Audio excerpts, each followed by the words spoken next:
Chapitre 4 Les Vaudois du Piémont.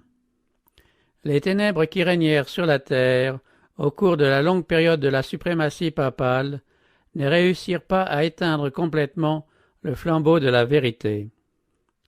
Il y eut toujours de vrais croyants, attachés à la foi en Jésus-Christ, seul médiateur entre Dieu et les hommes, prenant les saintes Écritures pour leur unique règle de vie et sanctifiant le vrai jour de repos.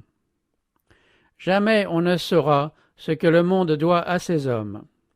Dénoncés comme hérétiques, diffamés, leurs mobiles incriminés, leurs écrits dénigrés, mutilés et prohibés, ils demeurèrent inébranlables et conservèrent la pureté de la foi pour en transmettre de siècle en siècle l'héritage sacré à la postérité. Écrite dans les cieux, l'histoire du peuple de Dieu au cours de cette sombre période n'occupe que peu de place dans les annales humaines. On ne découvre guère l'existence de ces chrétiens que dans les calomnies de leurs persécuteurs. La tactique de Rome a été de supprimer toute trace de divergence avec ses doctrines et ses décrets. Tout ce qui était hérétique, qu'il s'agit des hommes ou des écrits, devait disparaître. L'expression d'un doute touchant l'autorité des dogmes romains coûtait la vie aux riches comme aux pauvres, aux grands comme aux petits. Rome s'est également efforcée d'effacer le souvenir de ses cruautés envers les dissidents. Les conciles ont condamné aux flammes les livres et les documents qui en contenaient le récit. Avant l'invention de l'imprimerie, les livres étaient peu nombreux et d'un format volumineux. La curie n'a pas eu beaucoup de peine à exécuter son dessein. Aucune église, se trouvant dans les limites de la juridiction de Rome, n'a pu jouir longtemps de la liberté de conscience. Aussitôt qu'elle a été en possession du pouvoir, la papauté s'est empressée de supprimer tout ce qui résistait à son autorité. Aussi, les églises, l'une après l'autre, se soumirent-elles à son sceptre. En Grande-Bretagne, où le christianisme s'était implanté très tôt, la foi des Bretons n'était pas entachée d'apostasie. Sous les empereurs païens, la persécution qui atteignit ces rives lointaines fut le seul don que les premières églises britanniques reçurent de Rome. Un grand nombre de chrétiens, fuyant la persécution qui faisait rage en Angleterre, trouvèrent un refuge en Écosse. Portée de là en Irlande, la vérité fut reçue partout avec joie. Quand les Saxons envahirent l'Angleterre, le paganisme y redevint la religion dominante. Les conquérants, refusant de se laisser instruire par leurs esclaves, les chrétiens durent s'enfuir dans les montagnes et dans les régions sauvages. Néanmoins, bien que voilée pour un temps, la lumière continua de briller. Un siècle plus tard, ces rayons se répandaient de l'Écosse jusqu'aux contrées les plus éloignées. C'est d'Irlande que partirent le vieux Colomban et ses collaborateurs qui, réunissant autour d'eux les croyants dispersés sur l'île solitaire d'Iona, en Écosse, firent de cet endroit le centre de leur activité missionnaire. Parmi ces évangélistes se trouvait un observateur du sabbat de l'Éternel qui fit connaître cette vérité autour de lui. De l'école d'Iona sortirent des missionnaires qui se rendirent non seulement en Écosse et en Angleterre, mais en Allemagne, en Suisse et même en Italie. Mais Rome, qui avait les yeux sur l'Angleterre, résolut de la soumettre à son autorité. Au VIe siècle, ses envoyés, ayant entrepris la conversion des Saxons païens, furent accueillis favorablement par ces orgueilleux barbares qui embrassèrent la foi romaine par milliers. Leur œuvre progressant, les messagers du pape et leurs convertis entrèrent en contact avec les chrétiens primitifs qui présentaient avec eux un contraste frappant. Ils étaient simples, humbles, scripturaires dans leur foi et dans leur vie, tandis que les premiers faisaient étalage de la superstition, la pompe et l'arrogance de la papauté. L'émissaire de Rome somma ses églises de reconnaître l'autorité du souverain pontife. Les Bretons répondirent avec douceur que leur désir était d'aimer tous les hommes, mais que le pape n'ayant pas été institué le chef de l'Église, il ne pouvait lui reconnaître que des droits égaux à ceux de tout disciple du Christ. L'ordre ayant été répété, ces humbles chrétiens, stupéfaits de l'orgueil dont faisaient preuve les représentants de Rome, persistèrent à répondre que Jésus-Christ était leur maître. Alors se manifesta le véritable esprit de la papauté.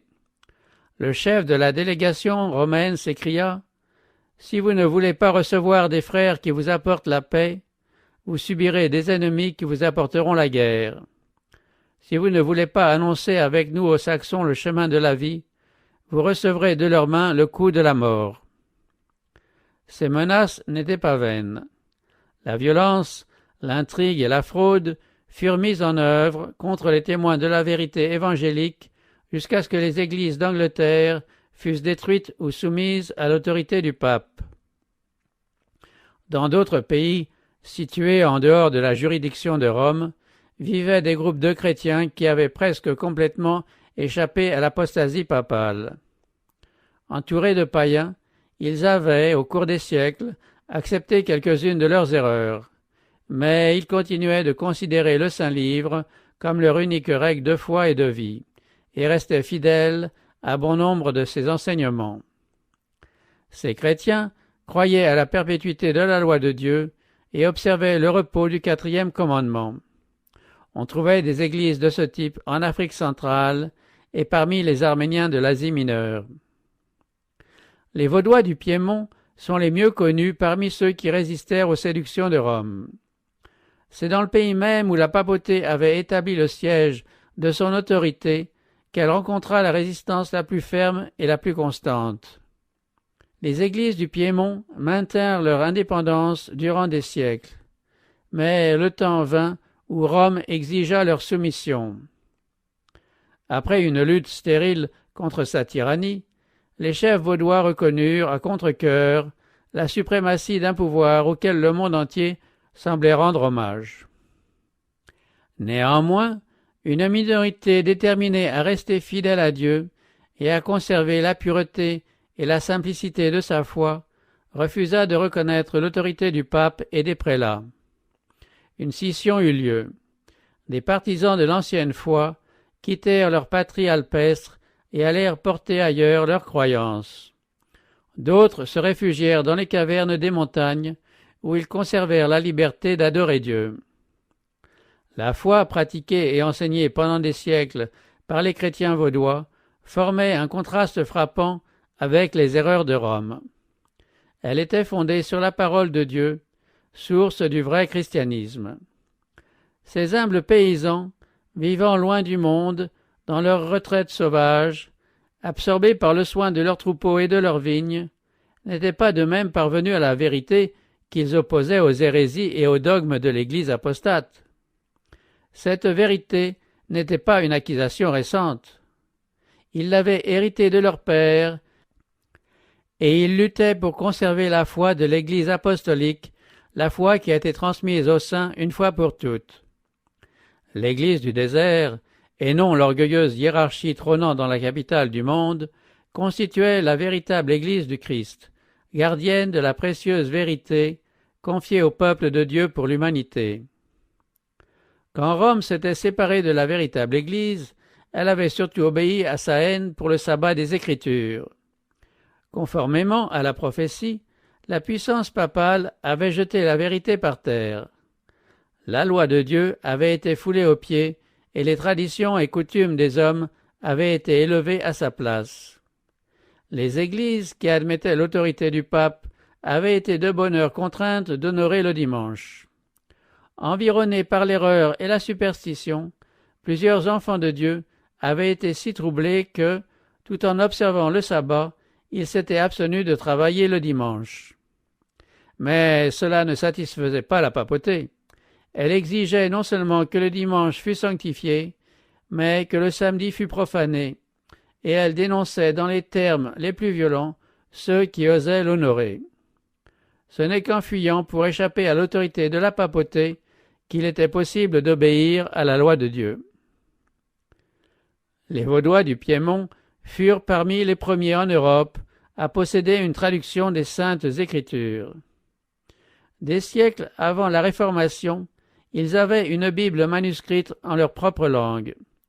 Mais le fait qu'ils avaient entre les mains le livre de la vérité attira tout particulièrement sur eux la haine de la Babylone apostate de l'Apocalypse. Et ce fut au péril de leur vie qu'ils se dressèrent contre ces falsifications. Sous la pression d'une persécution prolongée, plusieurs, de guerre lasse, finirent par abandonner peu à peu les grands principes de leur foi, tandis que d'autres restèrent fidèlement attachés à la vérité.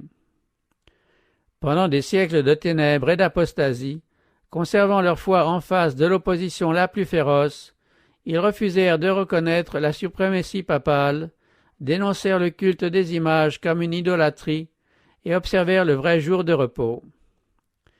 Bien que poursuivis par l'épée des ducs de Savoie et menacés des bûchers de Rome, ils demeurèrent les inflexibles défenseurs de la parole et de la gloire de Dieu.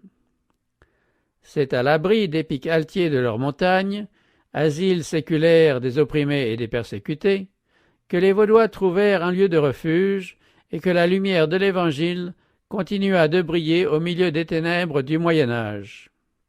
C'est là que pendant 1 millier d'années, ces témoins de la vérité conservèrent la foi primitive. Dieu avait ménagé à son peuple un sanctuaire grandiose qui cadrait parfaitement avec la vérité dont celui-ci avait le dépôt. Aux yeux de ces exilés, leur montagne était un emblème de l'inaltérable justice de Jéhovah. Montrant à leurs enfants la majesté immuable de leur sommet, ils leur parlaient de celui en qui il n'y a ni variation ni ombre de changement, et dont la parole est aussi ferme que les collines éternelles. C'est la main du Tout-Puissant, leur disait-il, qui a planté ces montagnes et qui seul est capable de les ébranler. C'est lui aussi qui a établi sa loi comme base de son gouvernement dans le ciel et sur la terre.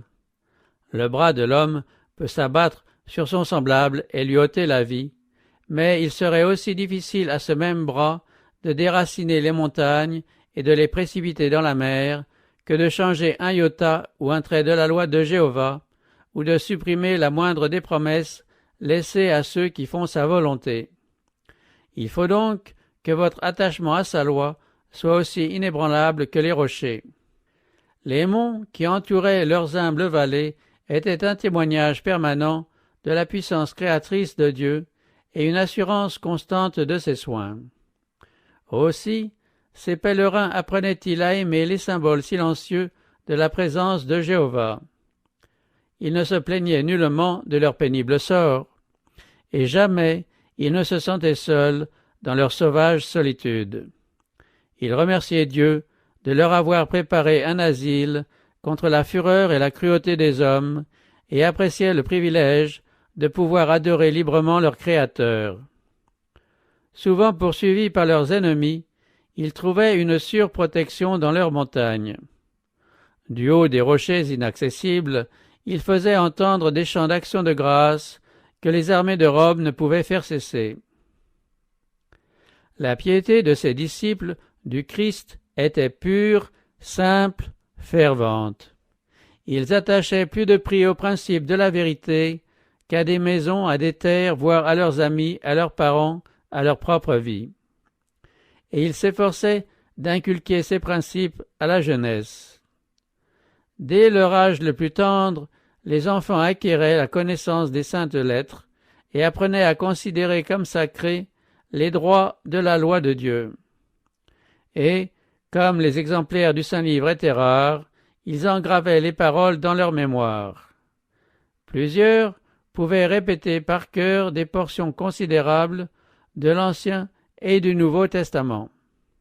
Ils associaient la pensée de Dieu non seulement aux victimes altières dont ils étaient entourés, mais aussi aux devoirs de la vie de chaque jour, apprenant à leurs enfants à être reconnaissants envers Dieu, l'auteur des biens dont ils jouissaient.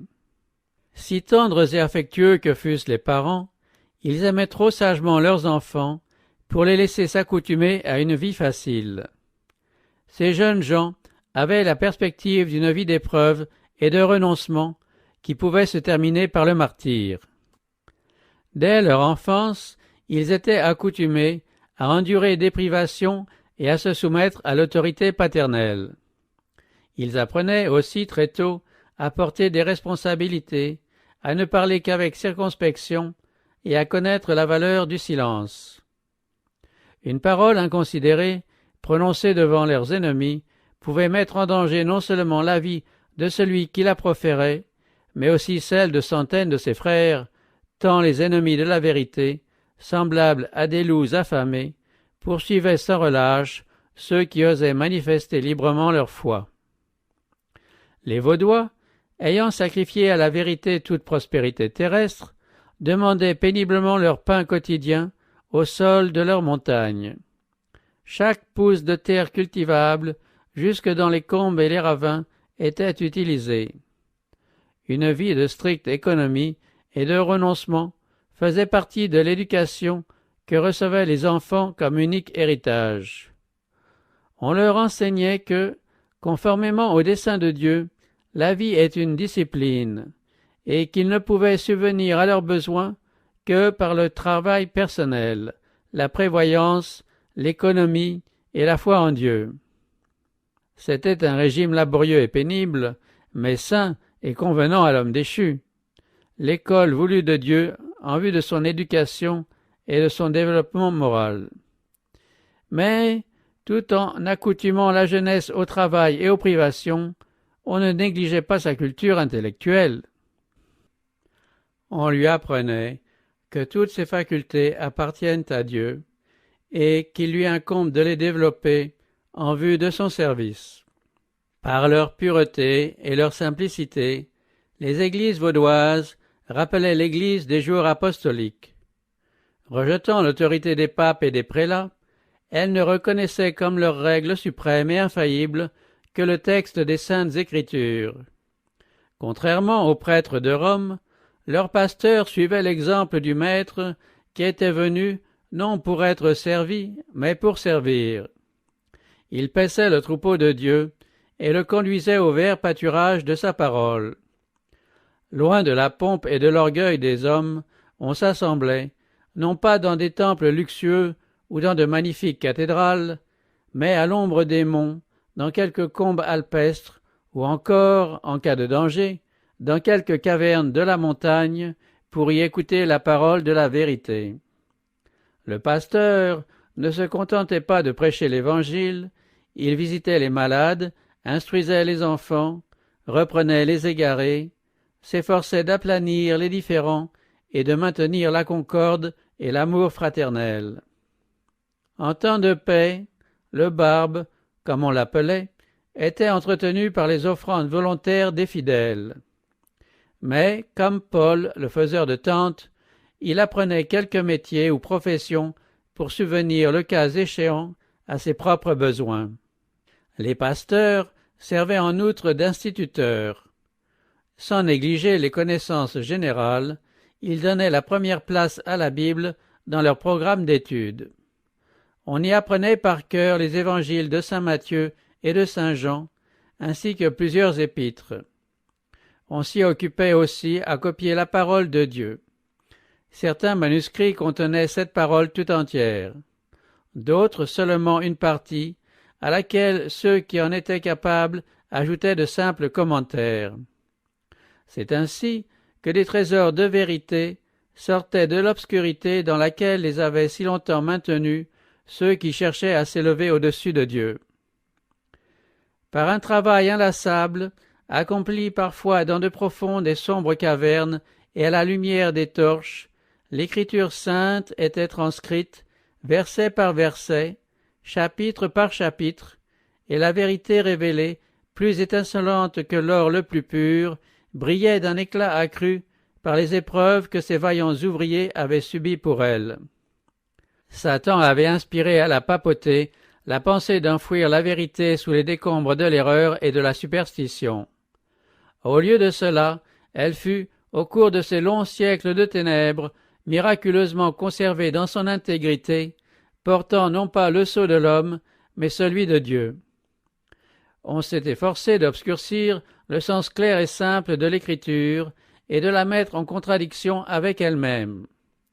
Mais, comme l'arche de Noé sur les flots irrités, la parole de Dieu se rit des orages qui s'acharnent contre elle. Comme une mine dont les riches filons d'or et d'argent se cachent dans les profondeurs de la terre, obligeant tous ceux qui veulent en prendre possession à creuser péniblement, de même les livres saints recèlent des trésors qu'ils ne livrent qu'à ceux qui les recherchent avec ferveur, humilité et prière. Dieu a destiné les Écritures à être le manuel de l'humanité entière, et étudié dans l'enfance, dans l'adolescence et dans l'âge mûr. Elles nous ont été données comme une révélation de sa personne. Chaque vérité, discernée, jette un jour nouveau sur le caractère de son auteur. L'étude du Saint-Livre est le moyen de nous faire entrer en communion plus intime avec notre Créateur et de nous donner une connaissance plus nette de sa volonté. Elle sert de voie de communication entre Dieu et l'homme.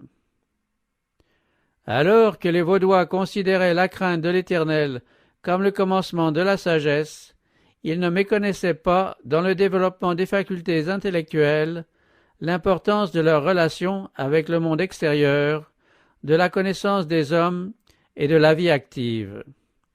Quelques jeunes gens, envoyés de leurs écoles isolées dans des universités de France et d'Italie, trouvaient dans celles-ci un champ d'études et de réflexion plus étendu qu'au sein de leurs Alpes. Ils y entraient en contact avec le vice et s'y trouvaient exposés à des tentations. Les agents de l'adversaire leur tendaient des pièges et leur suggéraient de subtiles hérésies. Mais leur éducation antérieure les avait préparés à sortir victorieusement de l'épreuve. Leurs vêtements étaient confectionnés de façon à recéler leur trésor le plus cher, les précieux manuscrits de l'Écriture, fruits de mois et d'années de labeur. Ils les portaient toujours sur eux et, chaque fois qu'ils pouvaient le faire sans éveiller les soupçons, ils en plaçaient quelques fragments chez ceux dont le cœur leur paraissait s'ouvrir à la vérité divine. Dans les écoles où ils se rendaient, ils ne pouvaient avoir de confidents. Dès leur plus tendre enfance, les jeunes Vaudois étaient instruits à cet effet, et ils avaient conscience de leur mission, dont ils s'acquittaient fidèlement. Aussi, en conséquence, assistait-on, dans ces universités, à des conversions à la vraie foi. Il arrivait même que les principes de la vérité se répandaient dans l'école entière, sans que les enquêtes les plus minutieuses fussent capables de révéler les fauteurs de l'hérésie. L'esprit de Jésus-Christ est un esprit missionnaire. Le premier désir d'un cœur régénéré est d'amener d'autres âmes au Sauveur. Telle était l'aspiration de ces chrétiens. Ils savaient que Dieu ne leur demandait pas seulement de garder intact dans leurs églises le dépôt de la vérité.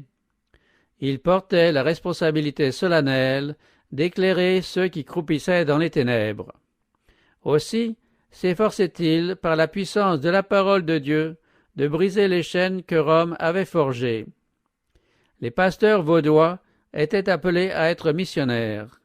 Tout jeune homme qui aspirait aux fonctions pastorales devait faire ses premières armes en qualité d'évangéliste. Avant de se voir confier la direction d'une église, il devait travailler 3 ans dans quelque champ missionnaire. Cette préparation, qui exigeait un esprit de renoncement et de sacrifice, était une bonne initiation à la vie pastorale, vie hérissée d'épreuves à cette époque. Les jeunes gens, consacrés en vue de ce ministère, avaient pour perspective non la fortune ou la gloire, mais une vie de fatigue et de danger, avec l'éventualité d'un martyre. Comme les disciples envoyés par Jésus, ces missionnaires partaient 2 à 2. Le jeune débutant était généralement accompagné d'un homme d'âge mûr et d'expérience chargé de son éducation. Ses collaborateurs n'étaient pas toujours ensemble, mais ils se rencontraient souvent pour se consulter, pour prier et s'affermir mutuellement dans la foi. Dévoiler leur mission eût été courir au-devant de la défaite. Aussi, ces évangélistes, cachant avec soin leur objet, s'acquittaient de leur mandat sous le manteau protecteur d'un métier ou d'une profession. Généralement, ils se présentaient comme marchands ambulants ou colporteurs. Ils vendaient de la soie, des bijoux et d'autres articles que l'on ne pouvait alors se procurer que dans des centres éloignés. En leur qualité de marchands, ils recevaient un accueil empressé là où ils auraient été repoussés comme missionnaires. Ils demandaient sans cesse à Dieu la sagesse nécessaire pour faire connaître un trésor plus précieux que l'or et les perles, le livre de Dieu, dont ils portaient secrètement sur eux des exemplaires complets ou partiels. Lorsqu'ils en avaient l'occasion, ils attiraient sur ces manuscrits l'attention de leurs clients. Souvent, ils faisaient naître ainsi le désir de les lire, et ils en laissaient joyeusement des fragments aux personnes qui le désiraient. L'activité de ces missionnaires se déployait d'abord dans les plaines et les vallées, avoisinant leurs montagnes, puis elle s'étendait bien au-delà. Nu-pieds, simplement vêtus, à l'instar de leurs maîtres, et couverts de la poussière du chemin, ils traversaient de grandes villes et se rendaient dans des pays éloignés, semant partout la précieuse graine de l'Évangile. Sur leurs pas surgissaient des églises, et le sang des martyrs rendait témoignage à la vérité. Voilée et silencieuse, la parole de Dieu traversait la chrétienté et trouvait un accueil chaleureux dans bien des foyers et dans bien des cœurs. Au jour de Dieu, on verra une abondante moisson d'âmes comme fruit de ses travaux. Les Vaudois du Piémont trouvaient dans les Écritures non seulement la relation de l'action de Dieu parmi les hommes et la révélation des responsabilités et des devoirs de leur présente, mais aussi l'annonce des dangers et des gloires à venir.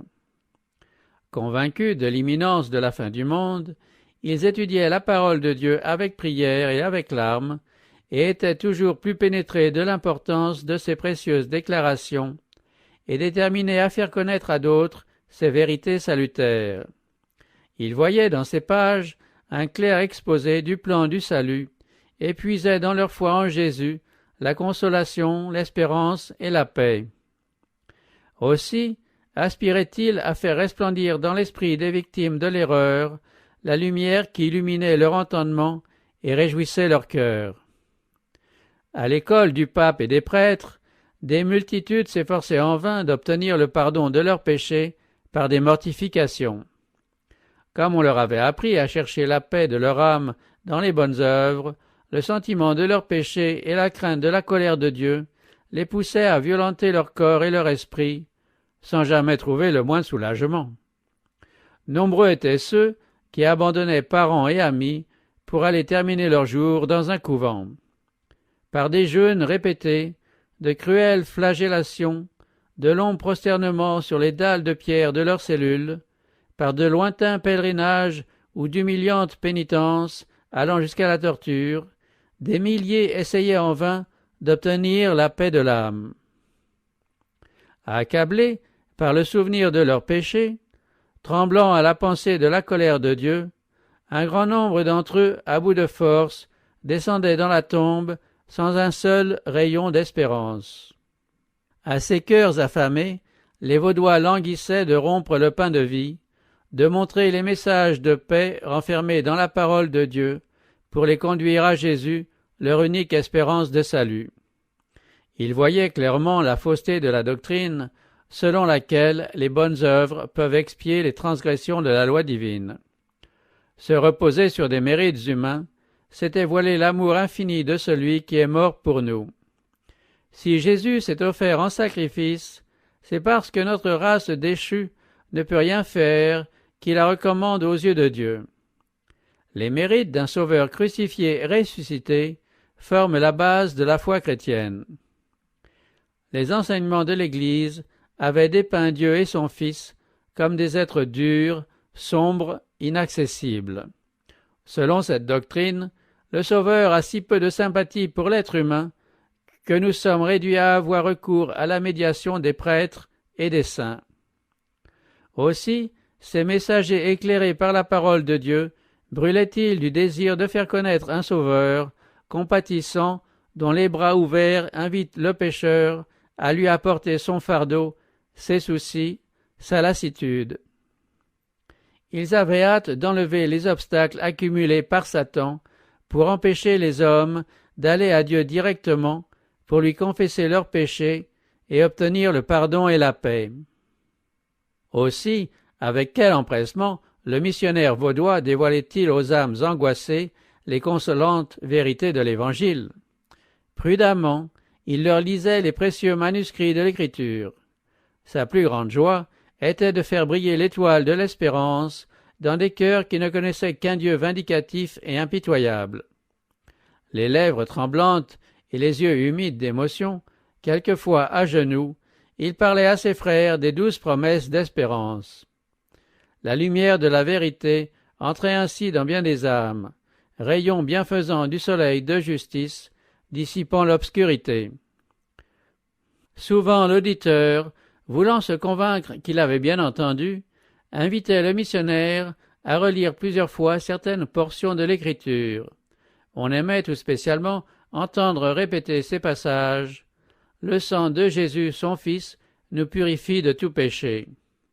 Et, comme Moïse éleva le serpent dans le désert, il faut de même que le Fils de l'homme soit élevé, afin que quiconque croit en lui ait la vie éternelle.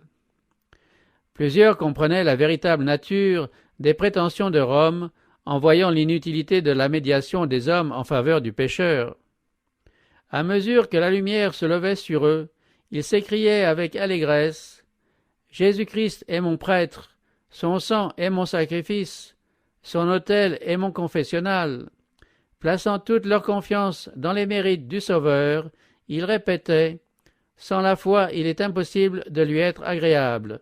Il n'y a sous le ciel aucun autre nom qui ait été donné parmi les hommes, par lequel nous devions être sauvés. » À quelques âmes battues par la tempête, la certitude d'être aimées du Sauveur semblait trop belle. La joie qu'elle leur apportait les inondait d'un tel flot de lumière qu'elles se croyaient transportées au ciel. Toute crainte de la mort avait disparu. Elles mettaient avec confiance leurs mains dans celles du Seigneur et posaient avec assurance leurs pieds sur le rocher des siècles.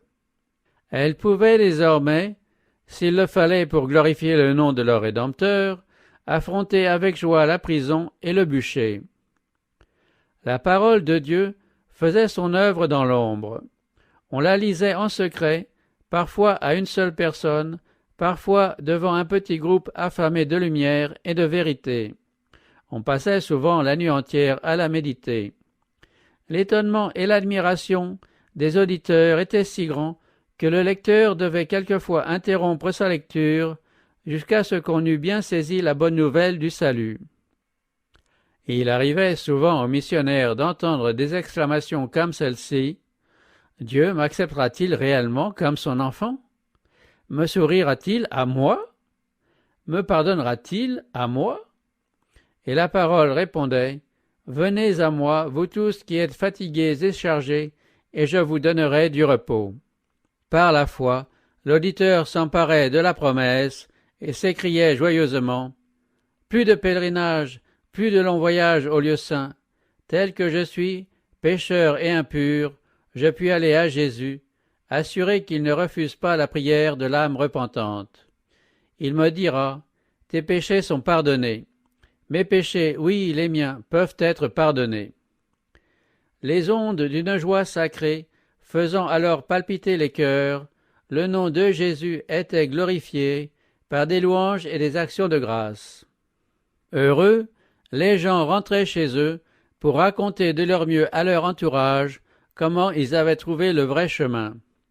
Une puissance étrange et solennelle se dégageait des saintes Écritures. C'était la voix de Dieu qui portait la conviction dans les cœurs de ceux qui soupiraient après la vérité. Le messager de Jésus-Christ continuait alors sa route. Son humble apparence, sa sincérité et sa ferveur faisaient le sujet de la conversation de ses auditeurs qui, bien souvent, ne lui avaient pas demandé d'où il venait ni où il allait. Ils avaient été d'abord si étonnés, puis si débordants de reconnaissance et de joie, qu'ils n'avaient pas songé à l'interroger.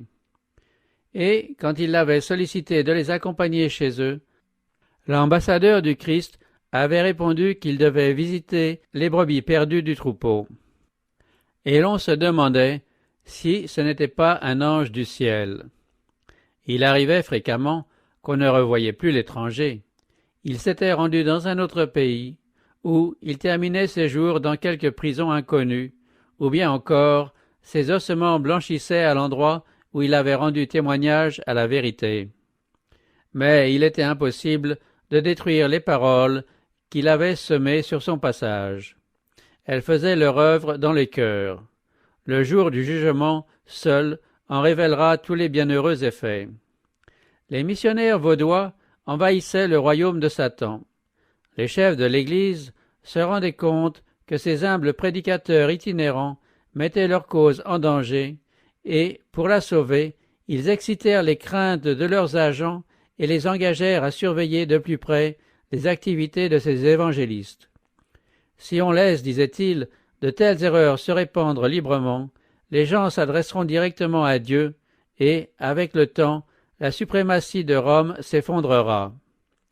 La présence et l'activité des témoins de l'ancienne foi, constituant pour Rome un défi permanent, un violent orage de haine et de persécution se déchaîna contre eux. Leur refus de renoncer aux saintes Écritures était une injure que Rome ne pouvait laisser impunie. Elle résolut de les extirper de dessus la face de la terre. Alors se déchaînèrent contre le peuple de Dieu, caché dans les montagnes, une série d'atroces croisades. Des inquisiteurs y furent envoyés, et l'on vit se répéter la scène de l'innocent Abel tombant sous les coups de Caïn.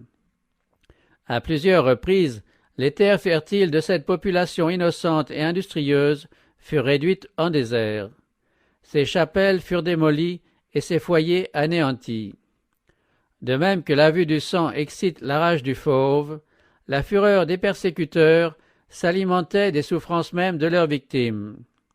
Les témoins de la foi furent poursuivis et traqués à travers monts et vallées, au sein des forêts et dans les cavernes des rochers où ils s'étaient réfugiés. Aucune accusation ne pouvait être portée contre ces proscrits. Leurs ennemis même les qualifiaient de gens paisibles et pieux. Leur crime était de ne pas servir Dieu au gré du pape.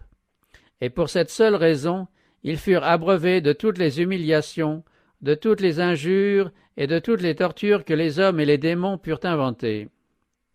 Résolu d'en finir avec la secte abhorrée, Rome avait lancé contre elle une bulle qui en qualifiait les membres d'hérétiques et les vouait à l'extermination. On ne leur reprochait ni indolence, ni improbité, ni désordre.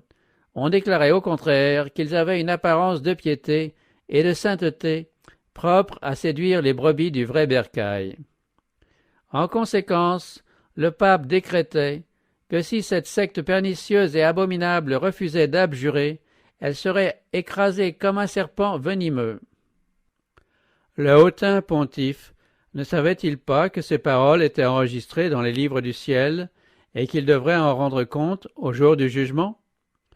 Toutes les fois que vous avez fait ces choses à l'un de ces plus petits de mes frères, c'est à moi que vous les avez faites. Cette bulle invitait tous les fidèles à prendre part à la croisade contre les hérétiques. Pour encourager chacun à prêter son concours à cette cruelle entreprise, elle absolvait de toute peine ecclésiastique générale ou particulière et dégageait de tout serment ceux qui y participeraient. Elle légitimait le titre de toute propriété illégalement acquise et promettait la rémission de tous leurs péchés à ceux qui réussiraient à tuer un hérétique. Elle annulait tout contrat favorable aux Vaudois, ordonnait à leurs domestiques de les abandonner, défendait de leur rendre le moindre service et autorisait chacun à s'emparer de leurs biens. Ce document révèle clairement l'esprit de son auteur. On y entend non pas la voix du Christ, mais le rugissement du dragon. Refusant de se conformer à la loi de Dieu, les chefs de l'Église érigeaient une morale à leur convenance, morale devant laquelle chacun devait s'incliner, parce que tel était le bon plaisir de Rome. Aussi, les tragédies les plus horribles se déroulèrent-elles. Une hiérarchie corrompue et blasphématoire jouait le rôle que Satan lui avait assigné. Toute miséricorde disparut. L'esprit qui avait fait crucifier le Christ et mourir les apôtres, l'esprit qui poussa Néron à sévir contre les chrétiens de son temps, s'acharnait à anéantir les bien-aimés de Dieu. Les persécutions dont ce peuple pieux fut victime des siècles durant furent supportées avec une patience et une constance qui glorifièrent son Rédempteur. En dépit d'atroces croisades et massacres, les Vaudois continuèrent d'envoyer dans le monde leurs missionnaires pour y répandre le précieux message qu'ils arrosaient de leur sang. Et la semence portait des fruits. C'est ainsi que les Vaudois témoignèrent pour Dieu plusieurs siècles avant la naissance de Luther. Dispersés en plusieurs pays, ils jetèrent les bases d'une réforme qui, commencée au jour de Wycliffe, gagnait en étendue et en profondeur au jour de Luther, et devra se poursuivre jusqu'à la fin des temps. Cette œuvre sera accomplie par des hommes disposés, eux aussi, à tout endurer pour la parole de Dieu et le témoignage de Jésus.